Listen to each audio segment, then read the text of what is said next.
Hey guys, welcome to the Fox and Burger podcast. I'm your co-host Fox. And I am Burger. So for today, we'd like to explain a little bit about what our podcast is, you know, it being the first episode and all.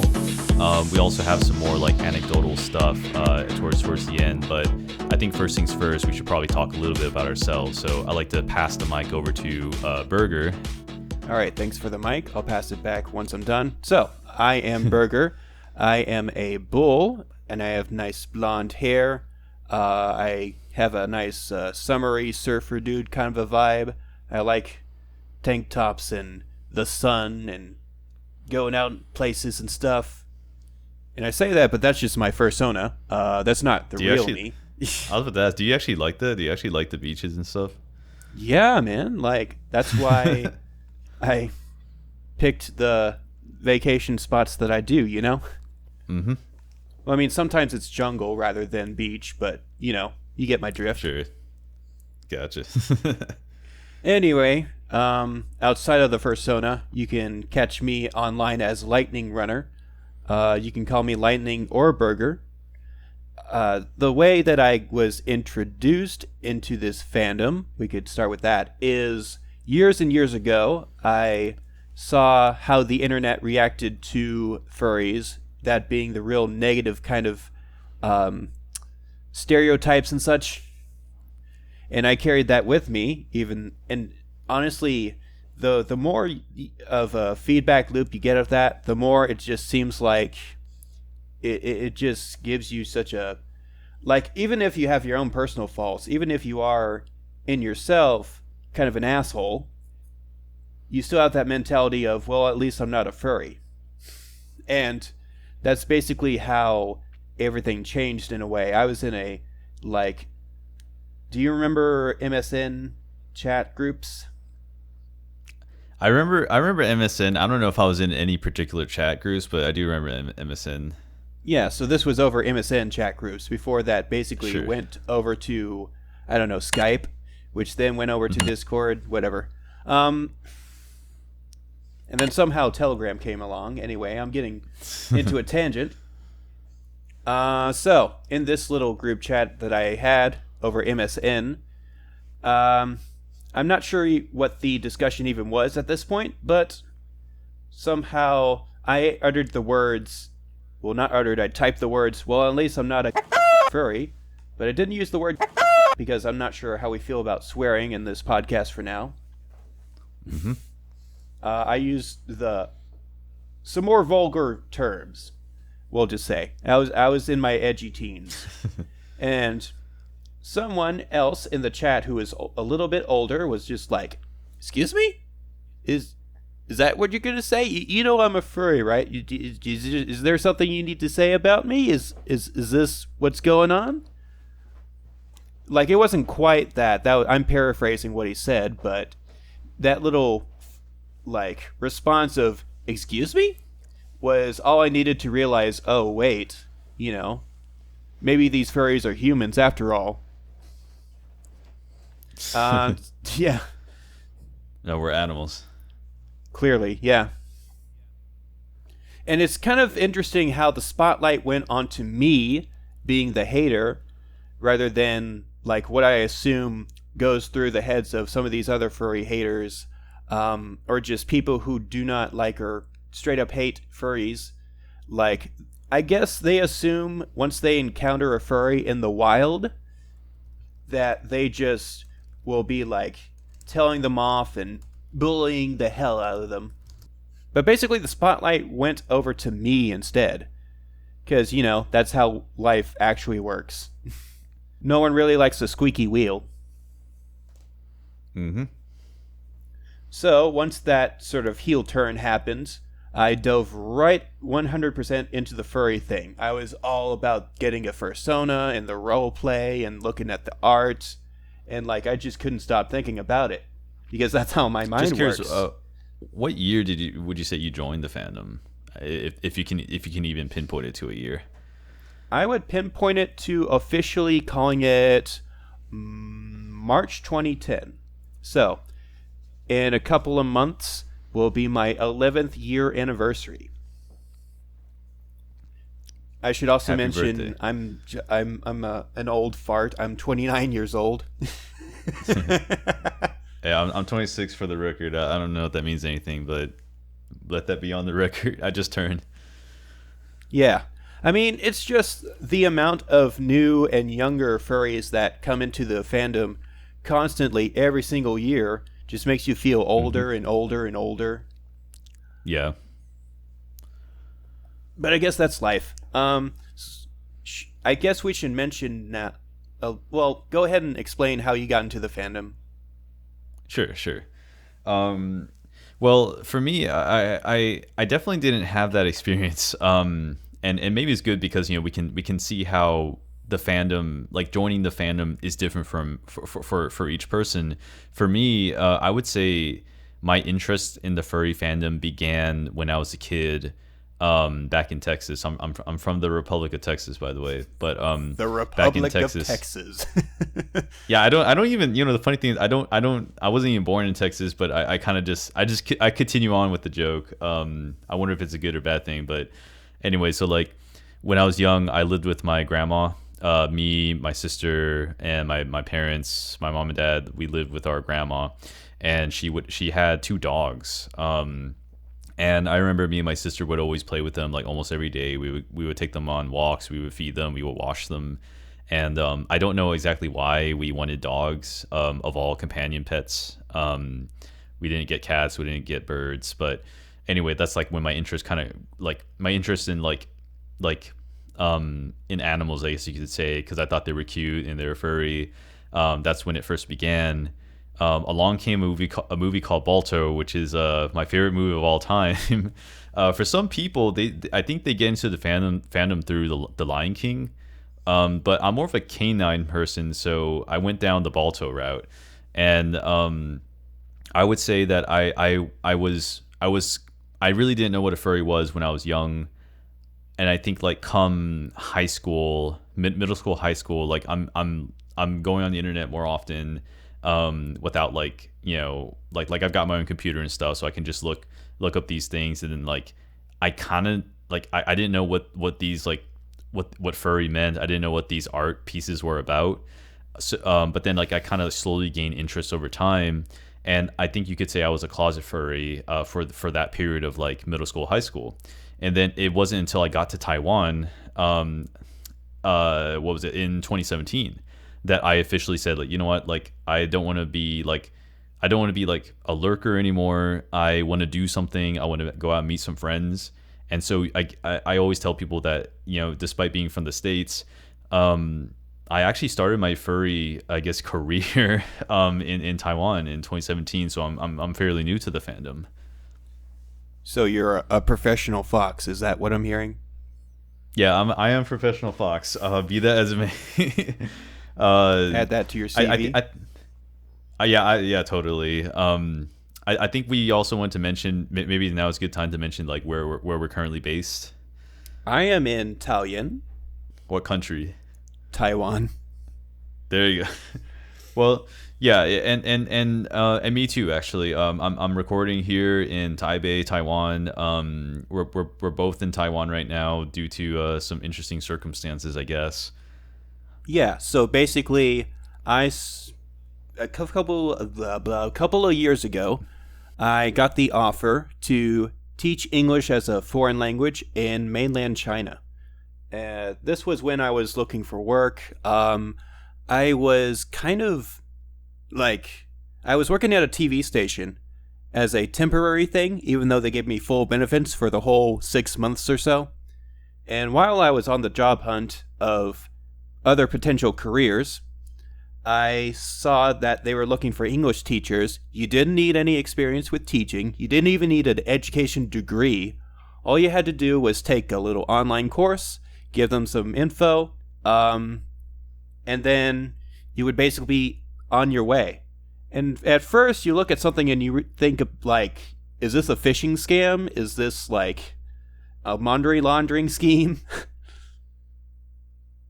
Because what do I know about China? Yeah, so it ended up being legit. It took months to process everything mostly because of the bureaucracy that comes with like having to employ foreigners and the special kind of bureaucracy you can find in like Asian countries, especially mainland China, Taiwan, Japan, etc. Right. But I eventually get my butt over there. I teach there for about a year. I pick up some Chinese, quite a bit. I meet with the furry population over there.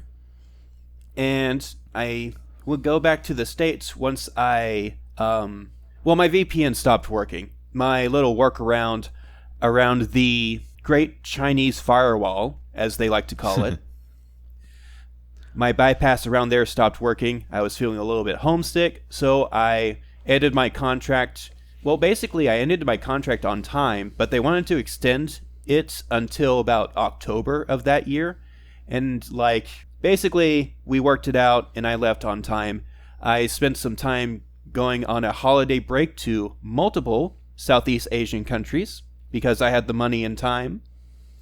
I can talk about that a little bit later, being a world traveler and all that, but that led me back to the United States, looking for more work, couldn't find work. I could probably try teaching English in another country. That ended up being Taiwan, and because of COVID-19, I ended up with not just bureaucracy, but, longer wait times due to short staff. But I eventually got over here. So, how did you get to Taiwan? Yeah. Well. For me, so I graduated from college back in 2017, and I was on the path to get my PhD in Chinese history. And so I remember my professor recommending, well, since you don't have the language abilities to even read primary sources in Chinese, you need to be able to read the source text. You need to strengthen your Chinese first. So whatever Chinese proficiency you have right now, it's not going to cut it in the academic world. So my reason for coming to Taiwan was actually a little bit more, I guess, like academic focus. Like I actually just wanted to use Taiwan as a stepping stone. And so in 2017, that's when I that was like my first arrival. So I did 2 years of Chinese training in Taiwan. And then I came back to the States in 2019 at the end of the year because at that point, my own personal funds were running out, and I definitely I was hurting for cash. And while I was trying to find a job, I couldn't find. I should say it more like this: I thought I had a job lined up, but then it turns out like there's an issue with my work experience because they were saying like you do have work experience, but they're all like from your college years. We need something that's like post college, and unfortunately, like although they quote unquote accepted me, because of that one little like gotcha kind of thing, like that one little regulation, that piece of regulation, I wasn't able to get the job. So that's why I went back to the States in 2019. Now I came back before COVID like got really, really serious, like December 2019, like November, that's before COVID started happening. But then like I was there when COVID did happen though. I was there from like November 2019 to all the way to like October 2020. And it feels weird saying 2020, but yeah, I finally got the news that I got accepted to my master's in translation. And so I am a master's student right now. That's what I'm studying. And I decided that I didn't really want to study history per se anymore. Like I think that's one of the things I want to study and want to engage in, but I didn't want that. I didn't necessarily want to go down specifically that route. But so Burger actually arrived in Taiwan before me. I arrived in October. Enough, yeah. Yeah, like for you, wasn't it in was it June, July? It was of last year, right after my birthday, basically, like the end of July. Yeah, I do remember that, and I mean, I came shortly after, but it definitely was an interesting wait because I didn't think I would be in Taiwan in 2020. I thought they were going to force us to do like online classes for like a year or maybe even a semester, and then we could enter Taiwan. Like I was thinking they were gonna play it a little bit more safe, but I was one of the quote unquote lucky ones. I think Taiwan has more regulations on foreign students entering the country. I think that's just not possible anymore. I think there's new regulations saying that they're not going to let foreign students in anymore, at least until things get better. So, of course, don't quote me on that one. But I was able to come in Taiwan before that, like that new rule. But I've been loving it ever since. Yeah. Yeah, and it's interesting the difference between how they accept and process students rather than accepting and processing foreign workers, especially us white ass monkeys that come in there and dance in front of kindergarten kids. I should also mention to the audience that I'm Asian American. I think that might help a little bit. I'm not white, but yeah, it's a blessing and a curse. You definitely assimilate a lot better than I do, but that just means I can play the foreigner card. That is 100% true. Like I lost my foreigner card like after about 6 months of Chinese training. Like by then I could have a decent conversation in Chinese. So after that, like no, I can't fake like I don't speak Chinese anymore. Like I actually need to speak, or at least try. Well, I think now we should. So me and Burger have lived in Asia for a good period of time. I actually have not been to mainland China, and so I think Burger is going to have more. He'll be able to provide more experience and perspective from that part of the world. For me, I mainly been based here in Taiwan, but we noticed that there doesn't seem to be a lot of coverage, a lot of media, or a lot of works relating to the Asian side of the furry fandom. And I think that there are multiple reasons for that, but for us, we'd like to kind of maybe examine the Asian fandom a little bit more closely, at least for an English speaking audience. This isn't to say that there are no furries in Asia, and this isn't to say that they don't have cons. Like they certainly do have cons, but it's just that we think that there hasn't been a lot of focus or spotlight on these kinds of cons and on the activities going on in the Asian side of the fandom. And so with this podcast, we're kind of hoping to basically interview furries from Asia and kind of get their experiences, get their perspectives, maybe ask them, what do you think makes your side of the fandom a little bit more special or different, and maybe compare that with the Western fandom.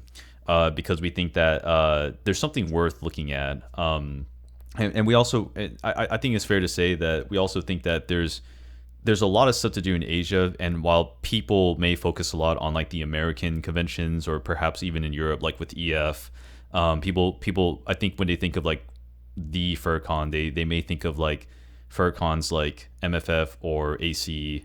And again, for the European side, maybe like EF, maybe Confuzzled or NFC, just to name a few. Yeah, that's actually a really good point you made, because I was going through Beta Eta Delota, his channel. He had a video called "When is the next FurCon?" and he talked about nothing but American furry cons and when they could possibly be opening back up again due to the COVID-19 pandemic. Right. And as a matter of fact, Taiwan has had, I guess you could say, 2 FurCons in the past, 3-4 months. And actually we both attended those. One being Furry MIT, and then the other one being FurPoint. Mm-hmm. And so there's obviously to kind of continue on, and then I'll pass the mic to you, but. To kind of summarize, there's obviously stuff going on here on in this side of the world, and we think that's worth looking at, worth analyzing. So we have like a certain amount of guests. We have some guests I should say that we'd like to interview, get their opinions. I mean, we're trying to pick people from different parts of the fandom as well.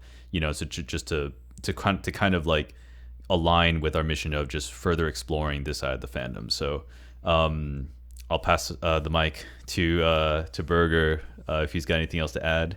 Yeah, I specifically kind of want to mention and bring on some guests that are from mainland China, just because they're source of communication with the outside world is a little bit limited due to that trying to bypass the firewall. There are other countries that have like a firewall or restricted internet, and probably like not as much Western influence, because I think the idea of a furry fandom is a very Western one, in the way that we currently think about it. Because like the concept of anthropomorphic animal characters have existed everywhere in the world since the dawn of time, since there have been human civilization and their interaction with animals and their storytelling and all that. I mean, one of the great four classic literatures of China is Journey to the West. And that has Sun Wukong, that has Zhubaijie, that has all sorts of dragons and other creatures in it.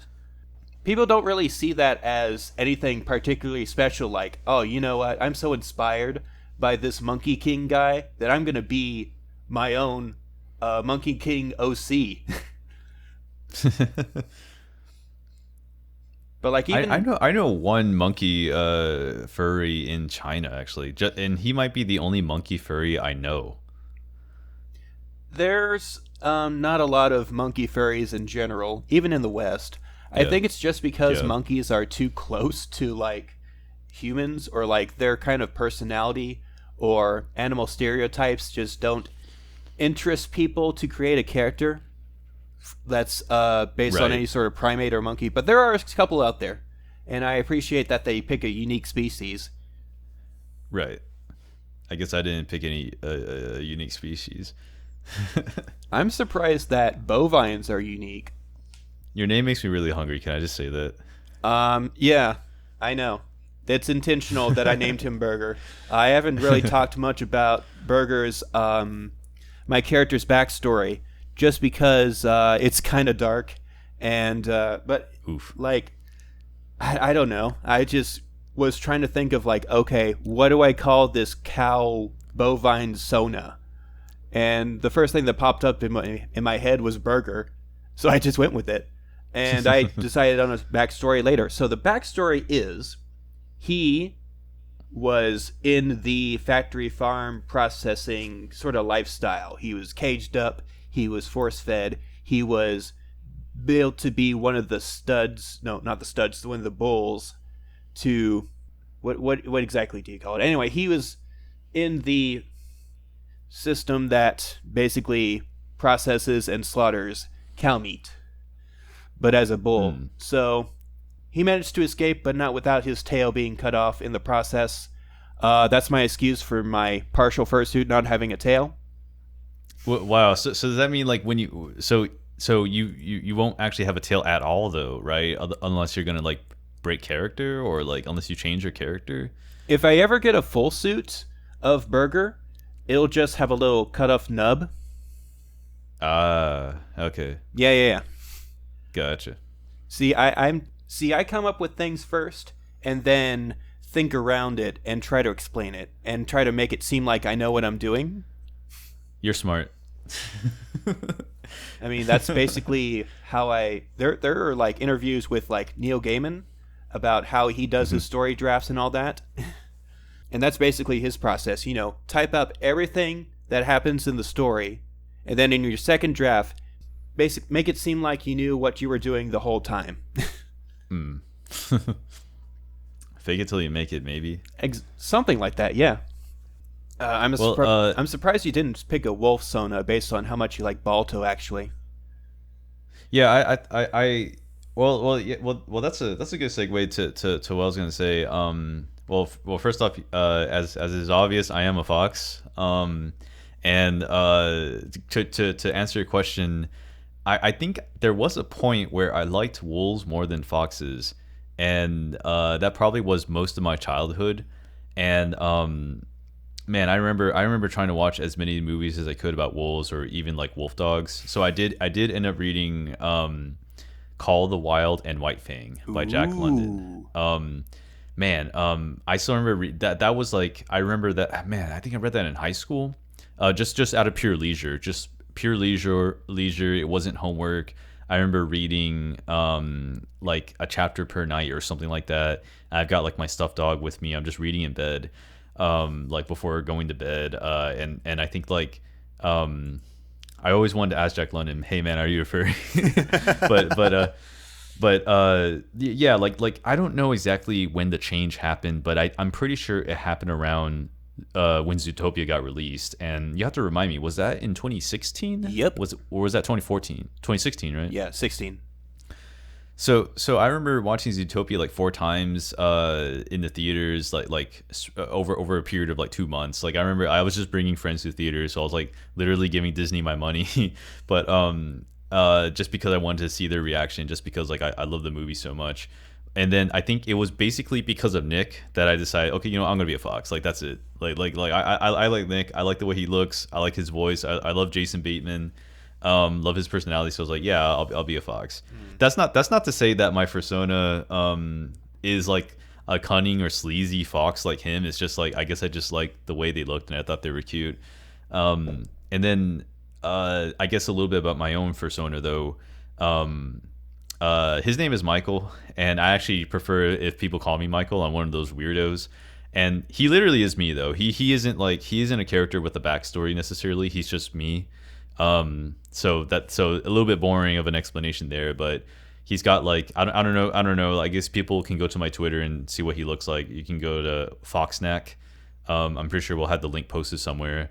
But if you go to my Twitter, you'll see what he looks like. And then his thing is that he wears suits because I always wore suits in high school and college, and even for the first year when I was in Taiwan.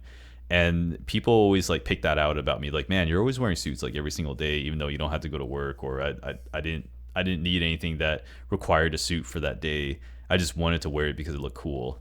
And I might bring that back, that look. I might try to bring that look back, but that's the reason why, yeah, like he's always like in a suit with a tie. I don't remember. Did you wear any sort of suit when we were at Fur Point? For Fur Point, I didn't. I was just wearing like my Under Armour jacket, and then like probably some kind of like long sleeve shirt. But I actually don't have a tie, and I need to go buy that. I actually would love to get some kind of suit, because I do want to commission for my first suit this year and hopefully get it by the end of the year, and if not next year. So I kind of need to like prepare for that. Yeah. It just seems interesting just because, and we can talk about this a little later once we go into a podcast specific for Fur Point, I suppose. When I was trying to find an outfit for Fur Point, they had like a specific kind of outfit that you wanted to wear, or right. Like unless you were a full suit fursuit, you either had to have the fursuit or like a smart casual suit. Yeah, it was like the first FurCon I've been to where they actually like, it was quote unquote mandated. Like, of course they're not gonna kick you out, but they strongly encouraged you to wear something more formal than like, I don't know, shorts and sandals. Yeah, but like I went through a whole bunch of shopping districts and shops, clothing shops along in my area. I ended up buying that jacket that I wore, the black thing. Oh, that cost like 2,000 NT. Oh man. I mean, it was an import from South Korea apparently, and like it looked good, but like, it's just kind of ironic that I was more dressed up than you were at that point. Yeah, I think, man. I know I had like I had a button down actually. I had a button down. I didn't tuck in my shirt. I had a belt on, and then I actually did not have any leather shoes. So for me, it definitely was on the casual side. If I upgraded my shoes, I think I would have looked a little bit more formal. But man, now you're making me want to go out and shop again because I need to get a suit. Oh my god, do you want to go shopping?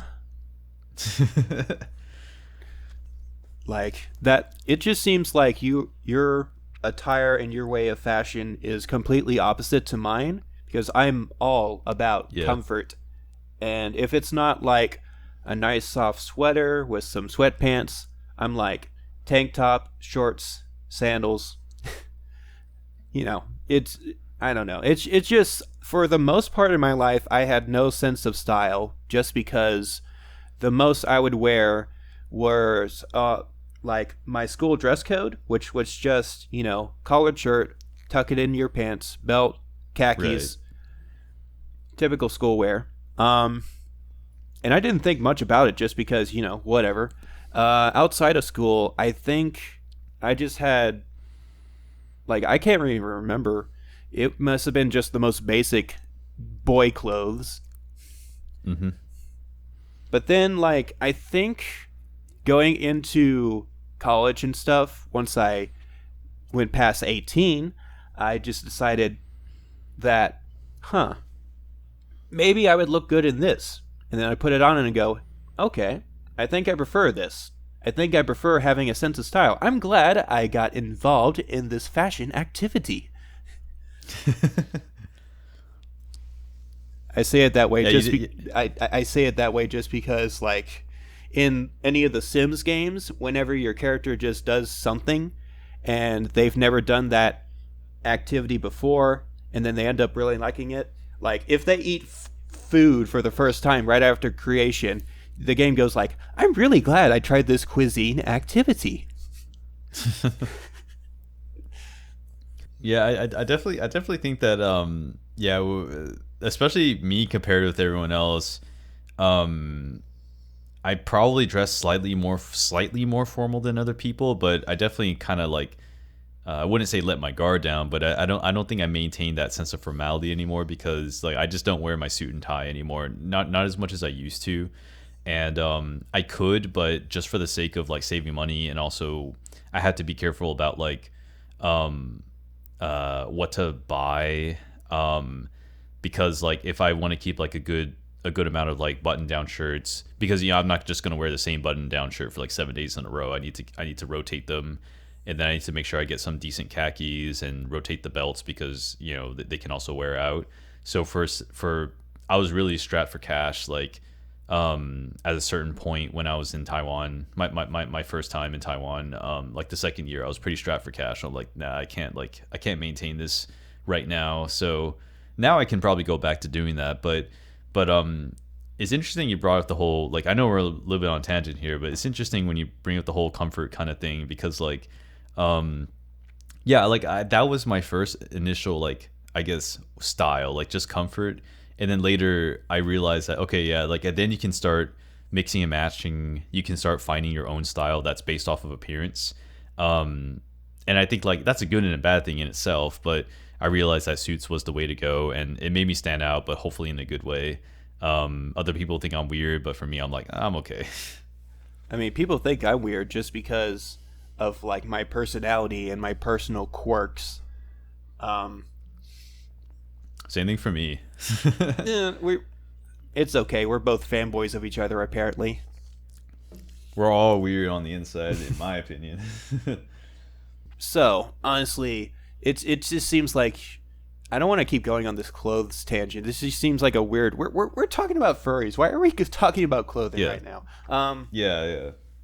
So the furries over in mainland China, like, I think I may have brought this, but I'll reiterate that they have different outlets for communicating with each other and experiencing the world outside of mainland China, and like only a couple of them. Well, I think there's a growing motive or like interest into using apps outside of the ones that they have in China, because in mainland China they basically decided, you know what, the way we're going to control our people and make sure they're socially acceptable and all that, they have the social harmonies and all that, we're just going to block Twitter, Facebook, Snapchat, YouTube, Google, and we're just going to make our own versions. We're just going to do our own thing. So you have WeChat, you have QQ, Weibo, Douyin, a whole bunch of more Chinese-sounding names. Now, I know some furries over here in Taiwan are able to use Chinese apps like even QQ and Bilibili, but like it's not the most popular option. You would only use it if you want to talk to mainland Chinese people. Mm-hmm. Or content that's like for Bilibili, isn't that like the Chinese YouTube? It is, right? Yeah. So like for Bilibili, I know they have like mainland furries, so it's like if they're gonna release a video of them dancing, it's probably gonna be on Bilibili. It's not gonna be on YouTube. Mm-hmm. Unless you're someone like Dunbo, who releases on both YouTube and Bilibili. Oh yeah, he does release on Bilibili. I forgot. He also streams on Bilibili. Wow, that guy is brave. He's like the only furry from Taiwan I know who does that, who would actually stream on Bilibili. I'm not sure why that would be brave, though. Like, is there something nefarious about that? I don't know. It's just the whole like giving the Chinese government your information kind of thing. But like, I'm pretty sure they stolen stuff from me. So what do I know? Yeah, they have my info just because I lived there for a year. I don't remember my social credit score, but it was not enough to rent a bicycle. I can go into that story later, but like, just the idea of a social credit score still peeves me just a little bit.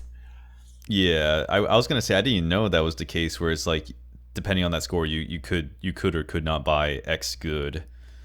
It's basically like kind of locking you in within your own form of isolation. Like, depending on your credit score, you either cannot rent a bike or use their version of an Uber, which is called Didi Dacha, something like that.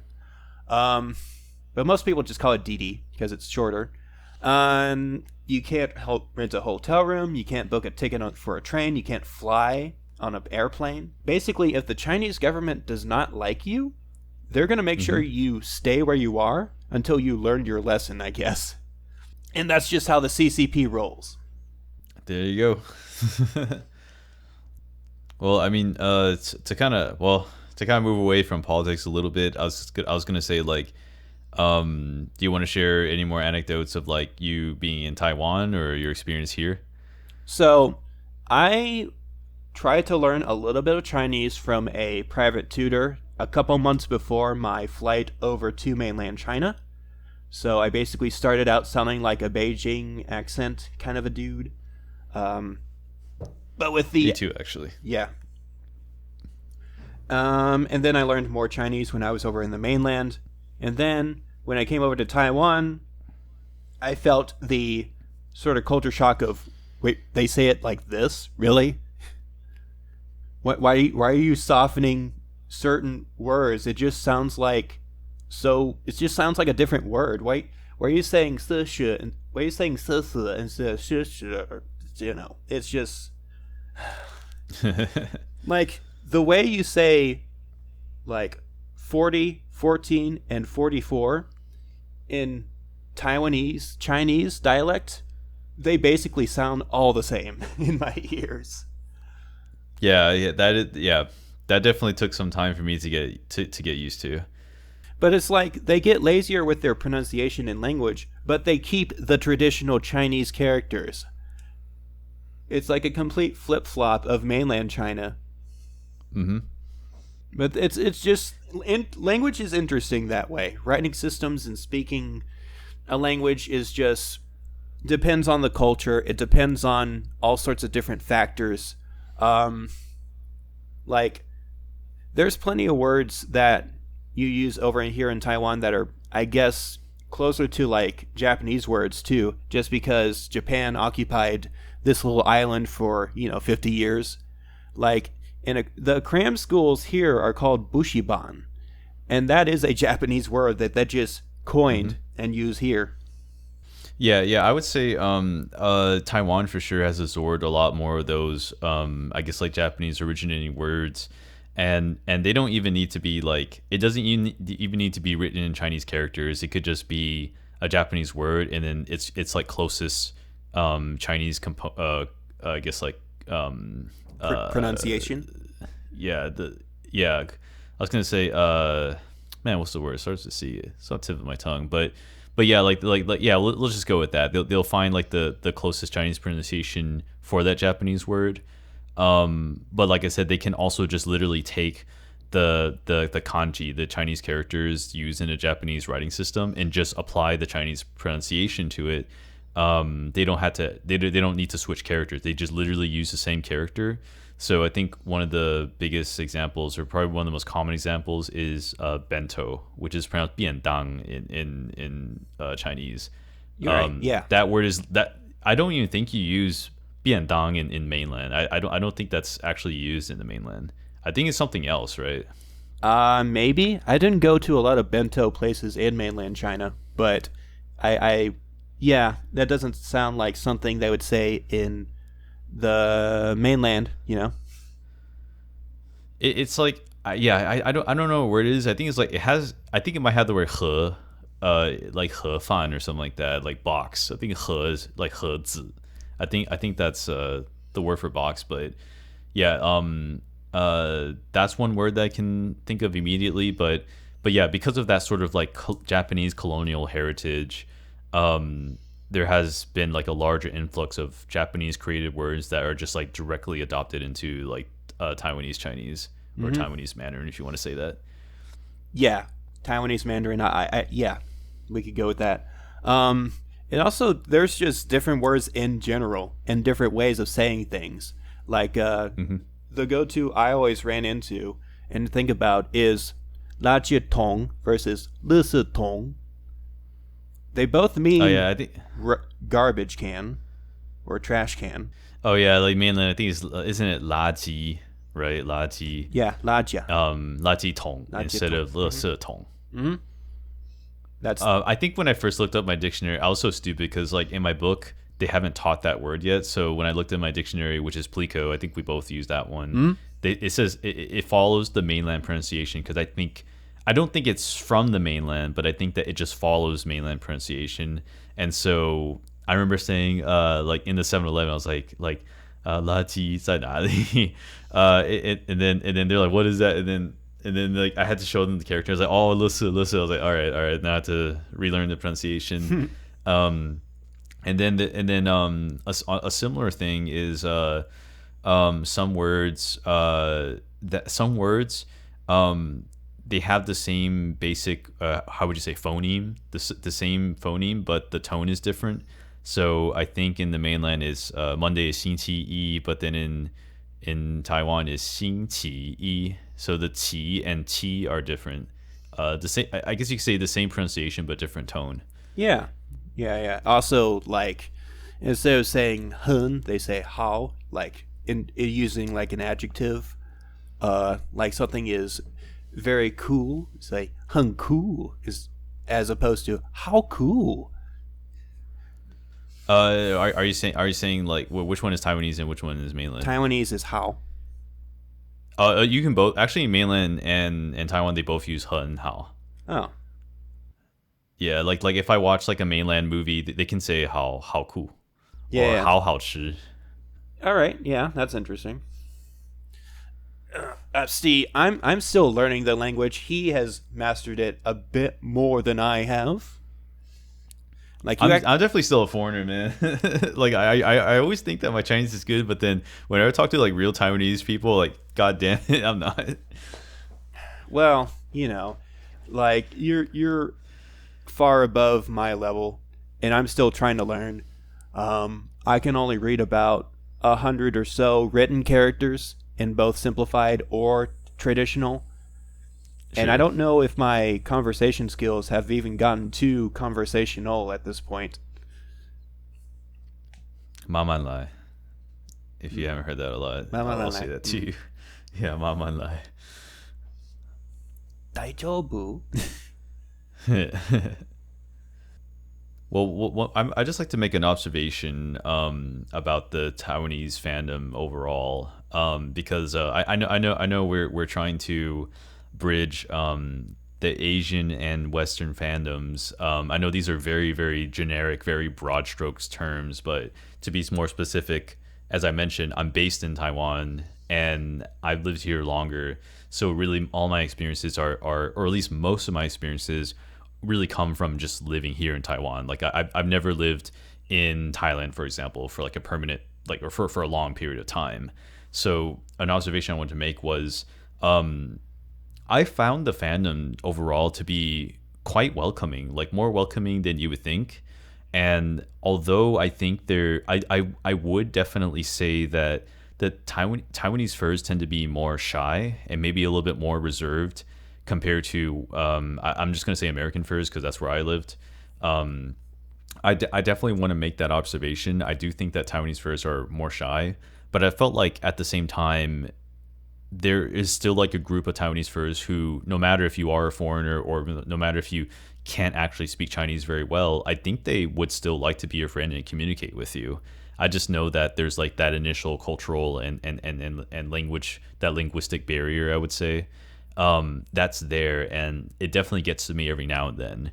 Like when I go out to try to make friends with Taiwanese furs, I do know that like if you're too forward, you're too open, maybe if you're too extroverted, that's gonna probably scare them off, and that's probably gonna like slow down the relationship. But if you spend a little bit more time with them, maybe get to know them, and then maybe like let them speak a little bit more, or if you kind of just like simplify your English, for example, and so that it's easy for them to understand, I find that it's more of like a patience is rewarding kind of approach, where it's like if you take the time to know them and listen to what they have to say, or again, if they can't speak English very well, like give them a chance to speak English and really try hard to understand their English, and really don't necessarily like look at the language itself, but look at the meaning and what the person is really trying to say.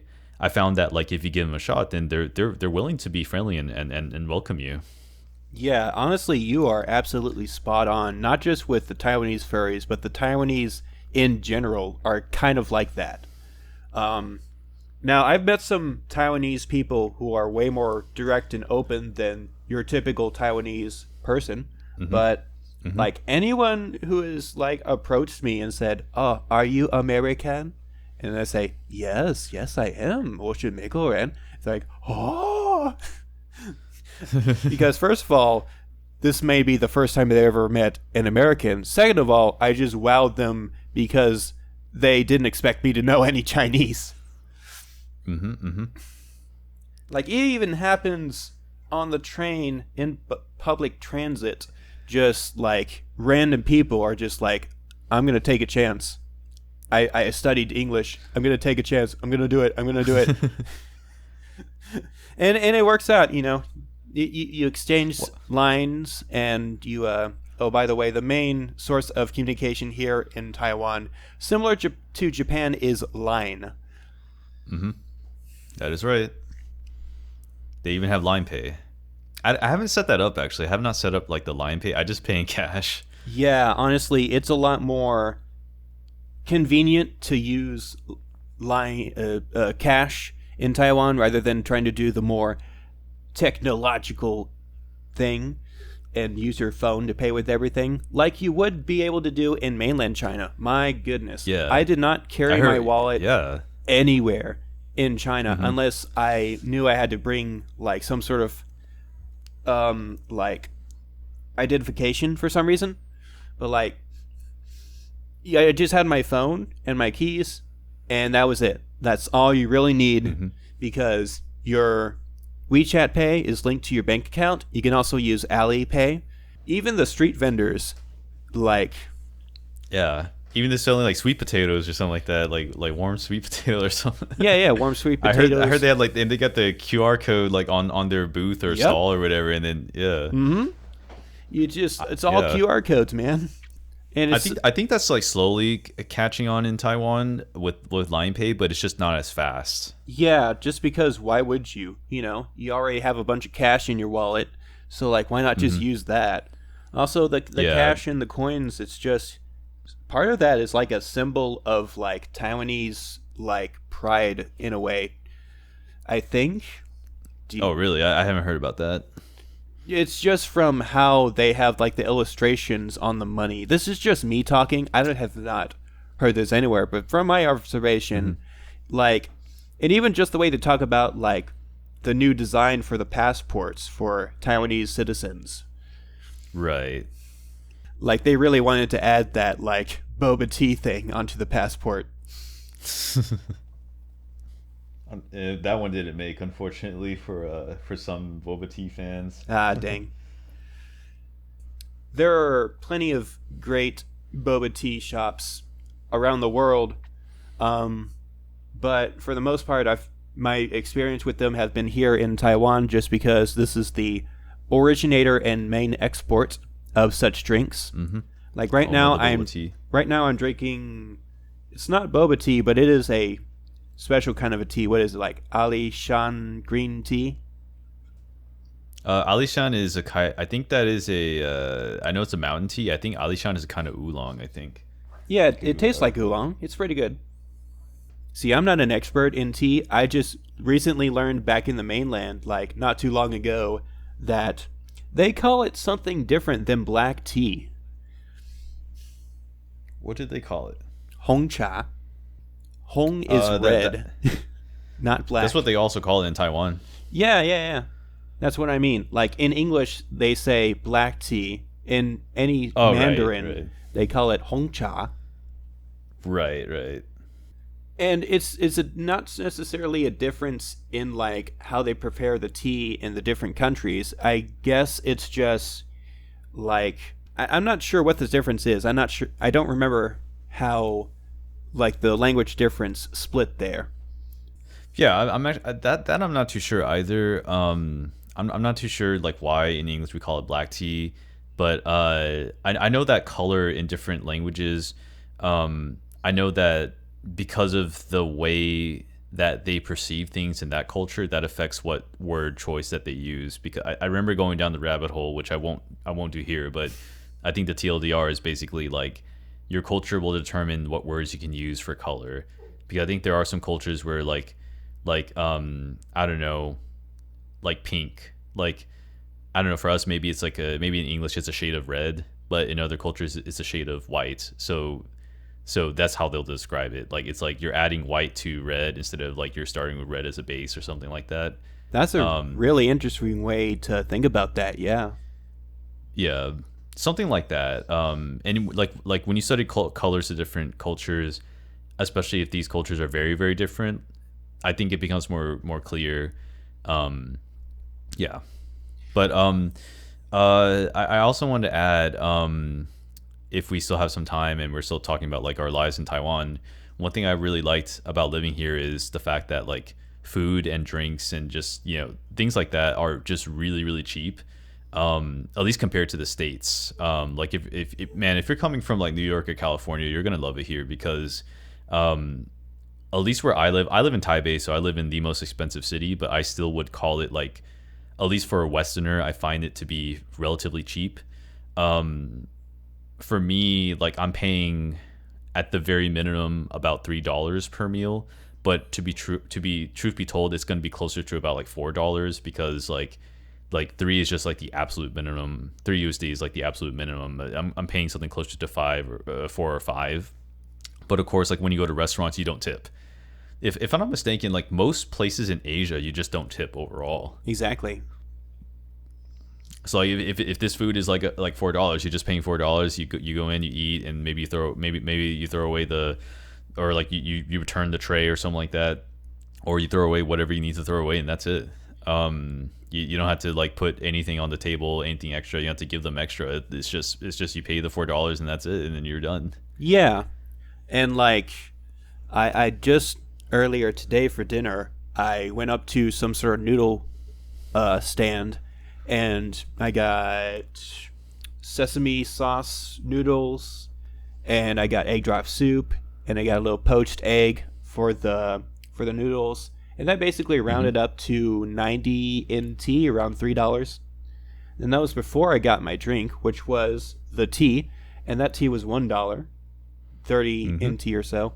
So yeah, basically I paid $4 for dinner. There are certain cafeteria bento box places that you can go to where if you don't eat meat, or if you say, oh, I don't want any meat, you can only pay like 50 NT for like a light meal. Yep. Yeah, like $2.50. And there are also places where I don't know what you would call them in the states. Like the first thing comes to mind is buffet, but not really. But there are places in Taiwan. I think they call them like 自助餐. I think so like self help meal or something like that. It's like the meal where you basically pick the food you want and they weigh it at the end, and then you pay for the food and weight. I really love those kinds of places because again, you can pick what you want. So if you're really picky, unfortunately that's me. If you're really picky, then you just get what you need. And then or if you just like this one particular item a lot, then you can just ask them to add more of that item. Unfortunately, I actually don't live near any places that are like that. I would have to probably do like a 20-minute walk for one of those kinds of places, but I really would love to, like my cafeteria from school, they do have that kind of, like meal where it's like you pick your food. So then you can pick like your meat, you pick your veggies, you pick your carb, which is usually going to be rice. And then, for the price, for a decent meal like that, I'm not paying more than like 100 NTD, so I'm paying about 3 USD. It's a little bit unfair because it's cafeteria food from a student cafeteria, so like that's probably going to be on the cheaper end. But yeah, like I never paid more than like $5 for a meal at the student cafeteria. I've been paying closer to like anywhere between like 2 to 3 USD. Yeah, and even I can say even the fast food choices, the international fast food choices, are comparable to the average meal price you would find in Taiwan. My usual go-to was the double cheeseburger meal at McDonald's, and that came up to 117 for the sandwich, fries, and a drink. And I guess that might be about as much as it was in the States, maybe only like $1 more. But, it's just incredible that I would say mainland China has the more expensive international fast food rather than Taiwan. Mm-hmm. Sure. Unless you get like pizza. I think pizza is just, in general, too expensive here.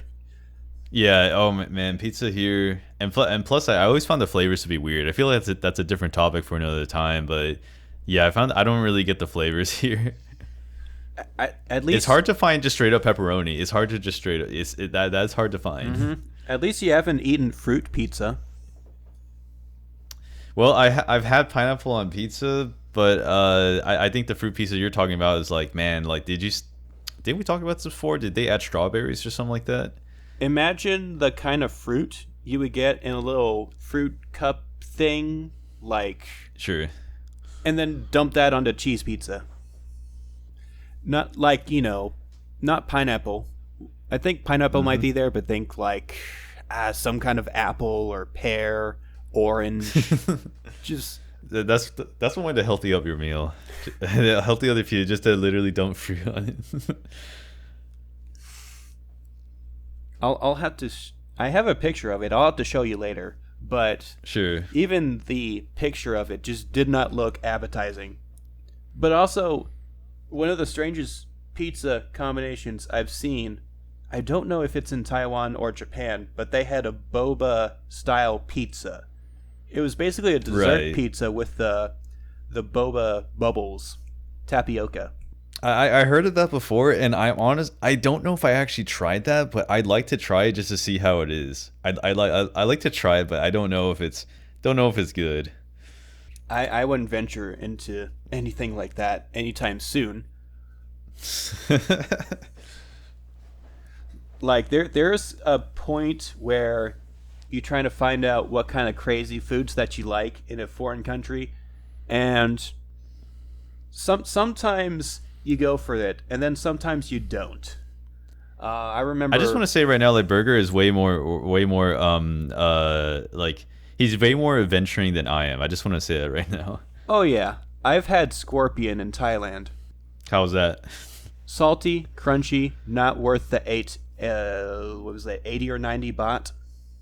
Damn, that's basically like two something used, like 270 USD. Yeah, almost 3 USD.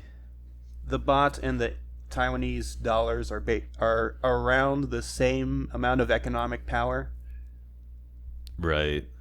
Now it is. It used to not be that way, but now it is. Yeah. Okay, well, I guess that's it for what we have today. For our next episode, episode 2, our first guest will actually be someone who's from Taiwan but later moved to the States. That's going to be Kofu. He's a personal friend of mine. I believe I'm actually not sure when he moved to the States, but he actually became a U.S. citizen. So he went through the process, he took the test and everything, and he is currently residing in the States, but he does move back every once in a while. Not move back, but visits, I guess. He does visit Taiwan every once in a while to like go see his family and stuff. And so I think he's going to be like a great guest to kind of like, ask more about this sort of like, he's got that dual perspective of the two fandoms. So I'm really excited to be interviewing him. Yeah, sounds good. This has basically been the introductory episode of Fox and Burger podcast. Thank you for listening. Hopefully we will see you in the next episode. So this has been Burger. And this has been Fox. And we will see you soon. Goodbye.